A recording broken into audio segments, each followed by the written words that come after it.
L'une des causes principales données par les citoyens pour expliquer la désaffection vis-à-vis de leurs représentants, c'est que les dirigeants ne sont pas toujours exemplaires. Si l'exemplarité ne semble pas suffire à faire le chef, l'exemplarité par contre participe à son charisme et à sa légitimité. Alors, comment aborder son rôle de dirigeant ou d'encadrant de manière exemplaire?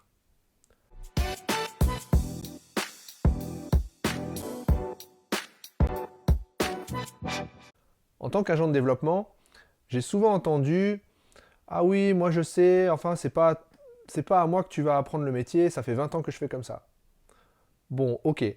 Seulement, aujourd'hui, les jeunes générations qui arrivent ne voient pas du tout la pratique sous le même angle qu'il y a 20 ans. Ça, c'est très important. On entend aussi parfois le fameux « faites ce que je dis, pas ce que je fais ». Celui qui dit ça se décrédibilise. Ça suffit à ce que les gens n'aient plus confiance dans leur encadrant. Et quand ils n'ont plus confiance, finalement, ils vont douter de ce qu'on va leur enseigner et ça devient un motif pour ne pas progresser et ne pas prendre de plaisir.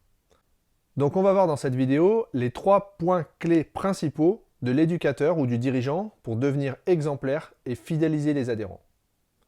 Bien enseigner l'activité, mettre en confiance les pratiquants et donner envie de pratiquer.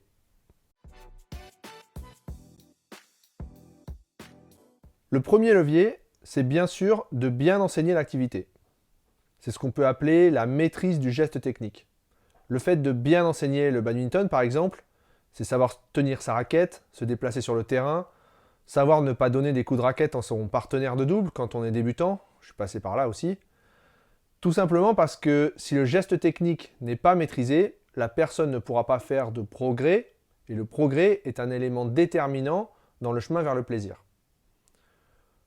Tout ça, bien sûr, suppose d'une part des encadrants bien formés et donc un cursus de formation des entraîneurs actualisé pour mieux répondre à la demande, aussi bien des adhérents que des clubs. Au niveau fédéral, ça demande bien sûr un recyclage des programmes et des formateurs, mais aussi un programme plus soutenu de formation continue pour les diplômés. Ça demande aussi un encadrement adapté par rapport aux attentes des adhérents. Diplôme d'animateur, d'entraîneur, brevets fédéraux, CQP, diplôme d'État, les cursus de formation s'adaptent aussi à la demande. Bien choisir les formations, pas seulement en fonction de son appétence, mais aussi en fonction de son public, reste primordial. Le rôle que joue l'encadrant dans ce processus de fidélisation est central.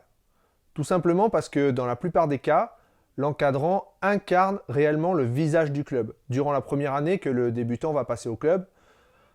Donc ils sont véritablement les pierres angulaires de la politique de fidélisation du club. On s'aperçoit bien que quand l'encadrant ou le dirigeant est capable de transmettre sa passion pour l'activité, qu'il noue une vraie relation humaine, alors il peut accomplir de grandes choses. D'ailleurs, quand un bon encadrant quitte un club, souvent plusieurs licenciés le suivent. Mettre en confiance les pratiquants, c'est les aider à dépasser leur blocage.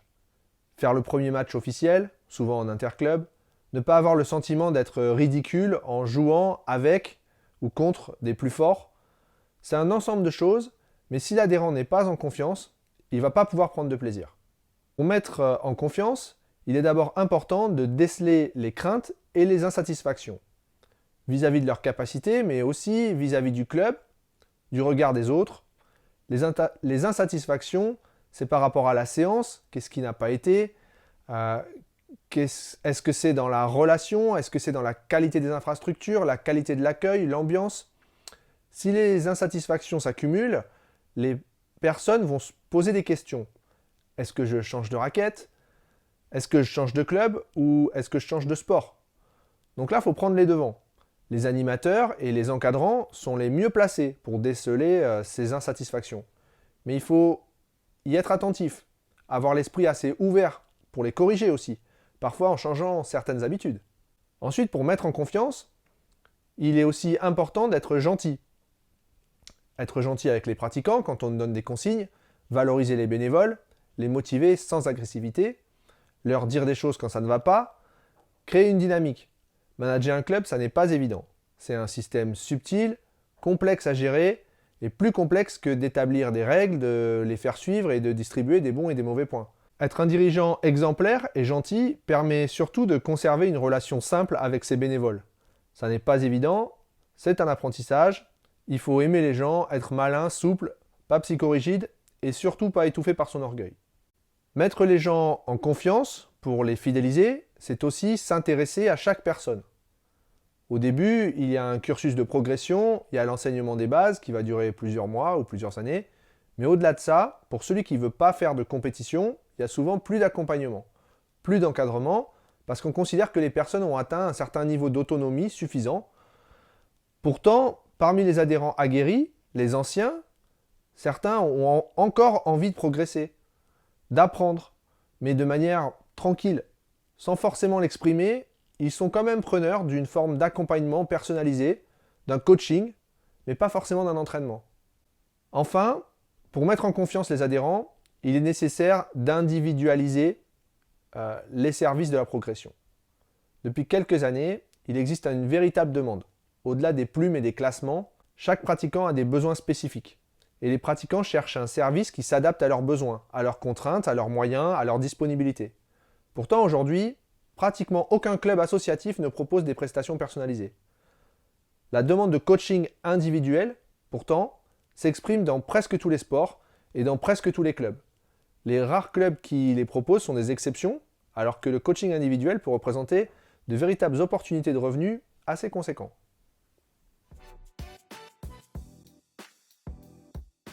En plus de bien encadrer et de mettre en confiance les adhérents, un encadrant ou un dirigeant doit aussi donner envie de pratiquer. Si l'adhérent maîtrise la technique, s'il a confiance dans ce qu'il fait mais qu'il ne prend pas de plaisir, alors il n'a pas envie de venir. Il est donc important de travailler sur le plaisir de pratiquer. Lorsque le joueur sent sa progression, surtout lors des premières séances, ça c'est très bien. Mais après, comment leur donner le goût de l'apprentissage, malgré le temps que ça prend et malgré les efforts que ça va demander? Il y a une dizaine d'années, on entrait au club, on débutait, puis on jouait en interclub, on passait à la compétition. Aujourd'hui, il y a plusieurs entrées, il y a plein d'aiguillages vers plusieurs sorties. Au-delà du plaisir intrinsèque de l'activité, il est important aussi de s'interroger sur les motivations individuelles des adhérents et d'essayer d'y répondre pour maximiser les chances qu'ils prennent du plaisir à pratiquer. Chaque discipline a de nombreuses facettes à découvrir qui dépendent de l'offre des clubs. Aujourd'hui, pour avoir pratiqué en tant que joueur occasionnel dans différents clubs, incognito parfois, et pas mal étudié le fonctionnement et les projets associatifs, j'ai vu beaucoup de dispositifs proposés dans le but de transformer un adhérent loisir occasionnel en compétiteur. Mais pour le reste, il y a encore des efforts à faire. Est-ce bien leur attente? Ou est-ce que c'est celle des dirigeants tels qu'ils vivent l'activité? Enfin, pour donner envie de pratiquer, il ne faut pas oublier la relation avec les autres joueurs, la convivialité au sein du groupe par l'inclusion de tous, sans discrimination ni idée préconçue. Le partage de l'expérience participe à l'image que se construit un individu vis-à-vis de son sport, surtout dans les premiers temps de la pratique. Chez les jeunes, l'esprit de groupe, notamment lors des déplacements en compétition, est souvent ce qui retient certains d'abandonner l'activité. Ils ne gagnent pas, mais ils passent quand même des bons week-ends avec les copains. Et vous alors? Voilà, on a vu comment aborder son rôle de dirigeant ou d'encadrant de manière exemplaire.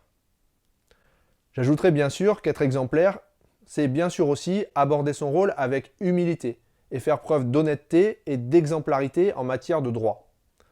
J'ai vu des clubs où les dirigeants sont exonérés de payer leur adhésion.